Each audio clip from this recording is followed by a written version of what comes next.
Hello everyone, welcome back to another video. In this video we are going to talk about some updates और doubts जो आप सभी के यहाँ पे आ रहे हैं, तो एक एक करके सभी को डिस्कस करेंगे। बहुत सारे कमेंट्स भी आ रहे हैं, ठीक है, पर्टिकुलर डाउट्स को लेके। यहाँ पे हम उन डाउट्स को क्लियर करने वाले हैं। उसके बाद कुछ इन्फॉर्मेशन आपको शेयर करनी है, ठीक है। साथ ही साथ आने वाले टाइम में आपको क्या करना चाहिए फॉर TCS इंटरव्यू, वो सारी चीज़ें यहाँ पे हम डिस्कस करने वाले हैं। वीडियो आराम से देखना और पूरी देखना, फुल इन्फॉर्मेशन लेना। अगर आपको वीडियो स्लो लग रही हो तो 1.5x में या 2x में आप देख सकते हो, एज यू विश, ठीक है। तो अभी चलो शुरू करते हैं। सबसे पहले यहाँ पे हम बात करेंगे मोस्ट कॉमन आज जो यहाँ पे हमारा डाउट है कि किसी का ईमेल नहीं आया, किसी का ईमेल नहीं आया फॉर एग्ज़ाम, ठीक है। किसी का कोई उसमें डेट ऑफ बर्थ गलत हो गया है, किसी में कोई भी चीज़ मतलब डेट ऑफ बर्थ या फिर कॉलेज का नाम या फिर कुछ जो भी उन्होंने अपना डाला था इन्फॉर्मेशन, वो एडमिट कार्ड में डिफरेंट आ गया है, ठीक है। या फिर उन्होंने जब रजिस्टर किया था तभी उन्होंने डिफरेंट डाल दिया और एडमिट कार्ड भी सेम डिफरेंट हमारा क्या है सेक्शन से आ गया, मतलब कि डेट ऑफ बर्थ गलत हो गया या फिर कुछ ऐसा गलत हो गया। तो उस केस में क्या करना है? तो सबसे पहले जिसका ईमेल नहीं आया उसको क्या करना है? ईमेल नहीं आया तो आप जब लॉगिन करते हो नेक्स्ट, जैसे आपने अगर मान लो 10 से 15 दिन हो गया आपको, ठीक है, या 20 दिन मान लेते हैं, मैक्स 20 दिन तक आपको वेट करना है। उसके बीच में आपका आ जाएगा, जैसे अब अप्रैल का सेशन शुरू हो गया है, अब अप्रैल के लिए आप एग्ज़ाम के लिए अप्लाई कर सकते हो, मार्च वाला हो चुका है। मार्च का रिजल्ट आएगा बट अप्रैल में अभी शुरू हुआ है। अगर आप अप्रैल वाले में अप्लाई करना शुरू कर देते हो तो अप्रैल अगर आपने अभी स्टार्ट कर दिया, लाइक 2 अप्रैल को शुरू कर दिया, तो आप एटलीस्ट यहाँ पे आप 15 से 20 दिन वेट करो। मतलब कि अप्रैल को एंड होने तक तो आपको वेट करना है, यानी कि 25 तक आप वेट कर सकते हो। अगर तब भी नहीं आता है तो उस दिन क्या करो आप, जैसे 2 का आपने अप्लाई किया, 25 या 24 को आप TCS पे लॉगिन करो, जहाँ पे अपना नेक्स्ट स्टेप पे लॉगिन करके फॉर्म भरा था, वहाँ पे आपको लिख कर आ रहा होगा कॉन्टेक्ट अस और हेल्प, ठीक है। तो जहाँ पे आप हेल्प सेक्शन पे जाओगे वहाँ पे क्लिक करोगे, आपको ईमेल मिल जाएगा और नंबर भी मिल जाएगा। अगर आप ईमेल कर सकते हो तो ईमेल भी कर देना और नंबर पे कॉल करके भी अपना पूछ लेना, अपना जो भी आपका डाउट हो रिगार्डिंग एडमिट कार्ड, वो सब आप वहाँ पे पूछ सकते हो। नेक्स्ट यहाँ पे बात करते हैं जिसका यहाँ पे कोई भी वेरिफिकेशन पार्ट गलत हो गया, लाइक डेट ऑफ बर्थ या फिर उनका आधार कार्ड नंबर ऐसा कुछ गलत हो गया है। सबसे पहले आप ये करना, अगर आपने एडमिट कार्ड आ गया और आपका एग्ज़ाम रिसेंट डेज में है, आप क्या करना, दो वेरिफिकेशन आईडी लेके चले जाना, लाइक अपना आधार कार्ड लेके चले जाना, ठीक है, और पैन कार्ड की जगह अपना मार्कशीट लेके जाना 10th की। तो ऐसा कोई डॉक्यूमेंट, सपोर्टेड डॉक्यूमेंट जो इस डॉक्यूमेंट को सपोर्ट करे, तो इन दोनों को अगर लेके जाओगे तो आपको यहाँ पे अलाउ कर देंगे, मोस्टली अलाउ कर देते हैं। अगर नहीं भी करते हैं यहाँ पे आपको क्या करना है, आना है वापस, आप फाइनल ईयर में होगे अगर आपने पेड नहीं दिया होगा, ठीक है, मतलब अगर आपने पेड दिया तब भी, और अगर आपने पेड नहीं दिया, बिकॉज ये फाइनल ईयर वालों के लिए फ्री होता है। यहाँ पे आपको करना क्या है, फाइनल ईयर में होगा तो आना वापस और अप्रैल के लिए अप्लाई कर देना, ठीक। अप्रैल के लिए अप्लाई कर दोगे तो अप्रैल में एग्जाम हो जाएगा और सही से इस बार फिल कर देना। नेक्स्ट यहाँ पे क्या होता है कि किसी किसी का जैसे कि एडमिट कार्ड नहीं आया, ये हो गया, किसी का एग्जाम छूट गया, लाइक 20 मार्च का जिसको एग्जाम छूट गया था, उनका फिर से एडमिट कार्ड आ गया तो वो एग्जाम दे सकते हैं मार्च वाला। तो ये हो गई एक बात, एक केस ये हो गया था। तो आप यहाँ पे मैंने एक लिंक भी आपको प्रोवाइड किया था कि वहाँ पे आप जाओगे, TCS एडमिट कार्ड करके मैंने एक वीडियो अपलोड करी है, उसके डिस्क्रिप्शन बॉक्स में जाओगे, वहाँ पे आपको क्या मिलेगा, एक लिंक, और उस लिंक पे आप क्लिक करके अपना जो DT ID है, DT ID डालना और रेगुलरली चेक करते रहना after filling for the drive camp on drive campus hiring, ठीक है। वहाँ पे जब आप मतलब नेक्स्ट स्टेप में जब आपने इनरोल कर दिया, आपने फिल कर दिया फॉर्म, तो यहाँ पे आप चेक करते रहना रेगुलरली 2-3 दिन के गैप पे, 1-2 दिन के गैप पे। अगर ज़्यादा दिन हो गया तो डेली चेक करना, अगर रिसेंट में भरा है तो 2-3 दिन के गैप पे फिल करना और आपके पास ईमेल तो आ ही जाएगा। ये कुछ यहाँ पे डाउट्स, कॉमन डाउट्स है जो रेगुलरली यहाँ पे आ रहे थे।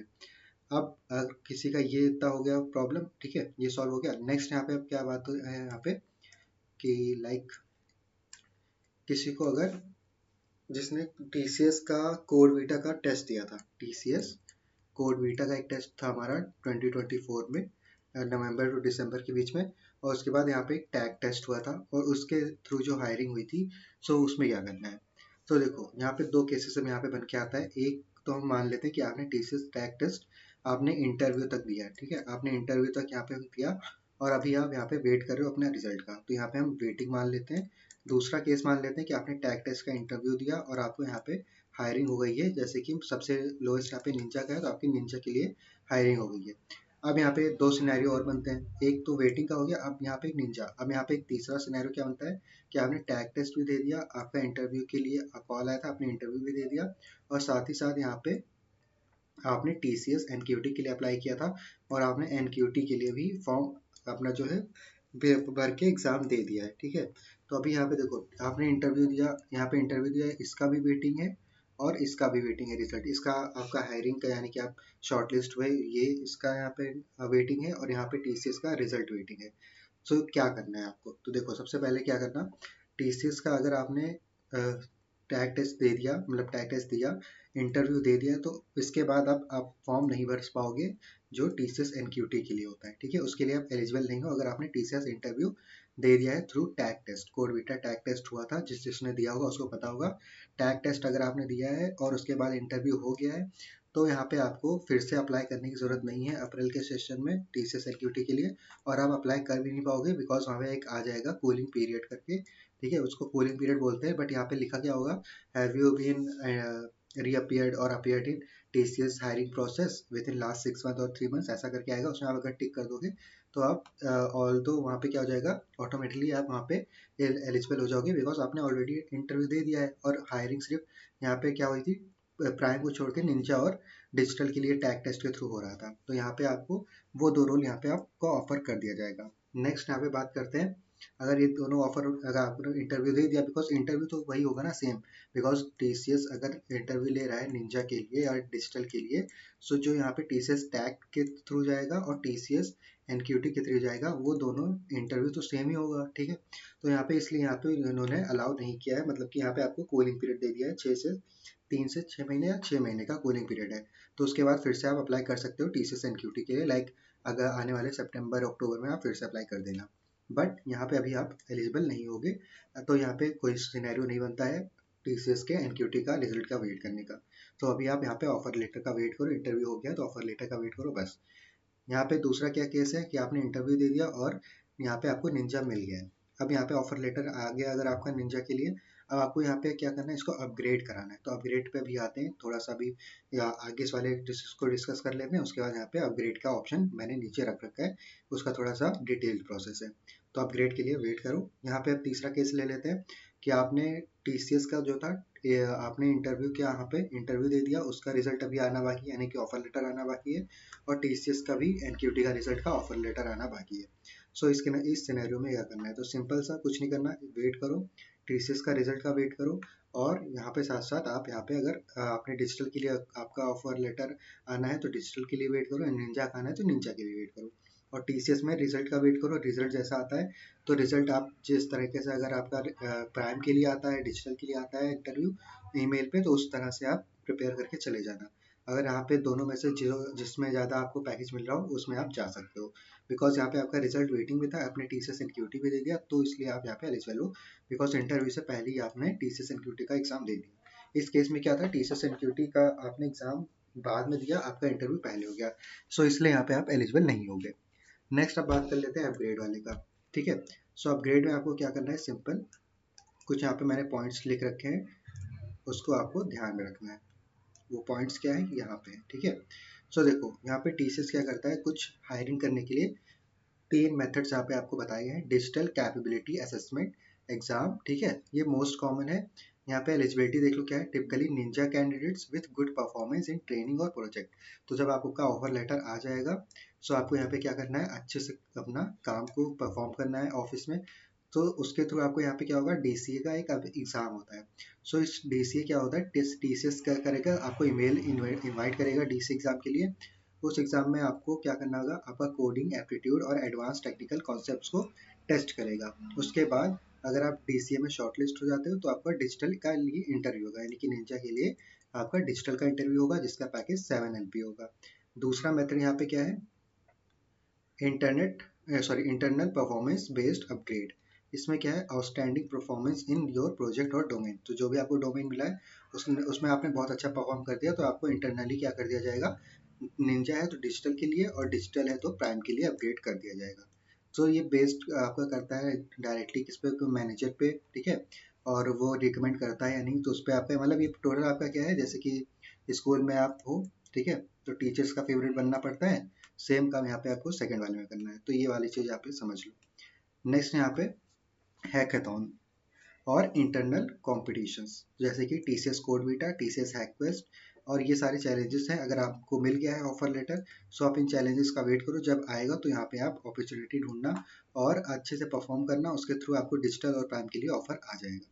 सो सबसे मोस्ट कॉमन क्या है, डीसीए, यानी कि डीसीए के लिए आप प्रिपेयर करो, डीसीए के लिए अच्छे से प्रिपेयर करते रहो, साथ साथ अपना जॉब करते रहो। अगर आपको निंजा का मिल गया है या फिर डिजिटल का मिल गया है, तो अगर आप परफॉर्म करते हो अच्छा, तो यहाँ पे आपको डीसीए खुद आपको टीसीएस इन्विटेशन भेज देगा आपकी मेल पे कि डीसीए का एग्जाम आप दे लो और अच्छे से कर लो अपना अपग्रेड, ठीक। और एक चीज़ यहाँ पे मैंने अभी जस्ट ऊपर बताया था कि आप दोनों का रिजल्ट का अगर आपका वेटिंग है, यानी कि कोड टैग टेस्ट वाला भी और टीसीएस एनक्यूटी वाला भी, सो इन दोनों का रिजल्ट अगर वेटिंग है, अगर आप में टैग में आपको डिजिटल मिल रहा है, टीसीएस में निंजा मिल रहा है, तो ऑब्वियस सी बात है आप डिजिटल में चले जाना। ऑफर लेटर की बात कर रहा हूँ, इंटरव्यू की बात नहीं कर रहा हूँ। ऑफर लेटर आपको डिजिटल का मिल रहा है तो डिजिटल में जाना, ऑफर लेटर आपको निंजा का मिल रहा है दोनों में, तो किसी में भी आप जा सकते हो थ्रू, चाहे टैग टेस्ट के थ्रू जाओ या फिर टीसीएस एनक्यूटी के थ्रू जाओ, डिपेंड्स ऑन यू। सो ये कुछ यहाँ पे बातें थी। और अभी अब आने वाले टाइम में आपका अप्रैल का सेशन शुरू हो गया है, ठीक है। तो अभी आप अगर अप्रैल के लिए प्रिपेयर कर रहे हो, तो मैंने ऑलरेडी वीडियोस अपलोड कर दी हैं। उस वीडियोस को अपलोड हुए बहुत टाइम हो गया, बट बहुत टाइम नहीं, मतलब 1 मंथ हो गया है, तो उसको आप देख सकते हो। पूरा सिलेबस मैंने ऑलरेडी कंप्लीट करा दिया है। जितने भी लोगों ने व्हाट्सएप के थ्रू, आप वहाँ पे जब कनेक्ट हो जाओगे तो वहाँ पे आप देखना, बहुत अच्छा रिस्पॉन्स भी है और लोगों का बहुत अच्छा स्कोर भी हुआ है उसके थ्रू, जो भी मैंने वीडियोस अपलोड करी थी। तो उसको रेगुलरली देखते रहना जब तक आपका एग्ज़ाम नहीं हो जाता, एग्ज़ाम के बाद भी देखते रहना, अगर आप आगे के लिए प्रिपेयर कर रहे हो फॉर गवर्नमेंट एग्ज़ाम और for any private exam also, ठीक है। सो ये कुछ यहाँ पे डिटेल्स थी जो मुझे शेयर करनी थी। बहुत सारे कमेंट्स आ रहे थे रिगार्डिंग दीज और डाउट्स, तो यहाँ पे मैंने सारे डाउट्स कवर करने को कोशिश किया है। इवन दो अगर कुछ डाउट्स आपके यहाँ पे छूट जाते हैं, तो यहाँ पे आपको क्या करना है, सिंपली कमेंट कर देना, ठीक है। या फिर आपको डिस्क्रिप्शन बॉक्स में लिंक मिल जाएगा ग्रुप का, उसमें जाके आप डाउट को अपना मैसेज कर देना, या फिर आप डायरेक्टली मेरे को कमेंट कर देना, सॉरी डायरेक्टली मैसेज कर देना। आप जाओगे ग्रुप में तो वहाँ पे एडमिन मैं ही हूँ, तो वहाँ पे एडमिन में जाके मेरे को मैसेज कर देना, अगर आपका क्वेरी बहुत ही अर्जेंट है और मतलब आपको सॉल्यूशन नहीं मिल रहा है, तो you can just pin me out in WhatsApp, ठीक। नेक्स्ट यहाँ पे आप if you want to follow me on Instagram, यहाँ पे आपको इंस्टा आईडी अगर मैं बताऊँ, तो यहाँ पे YARUN.SONI, ठीक, ये देख लो ओरिजिनल आईडी, ठीक है। कोई अगर फेक आईडी हो तो मुझे नहीं पता, बट ओरिजिनल आपको एग्जैक्ट यही सेम मिलेगी। You can follow me on Instagram also. Thank you so much for watching this video. I hope I clear all your doubts. मिलते हैं नेक्स्ट वीडियो में। अगर आपको कोई भी डाउट या फिर कोई भी एग्जाम से रिलेटेड कोई भी सब्जेक्ट पे आपको डाउट है, वीडियोस चाहिए, तो just comment it down, I will make a separate video on that also. Thank you so much.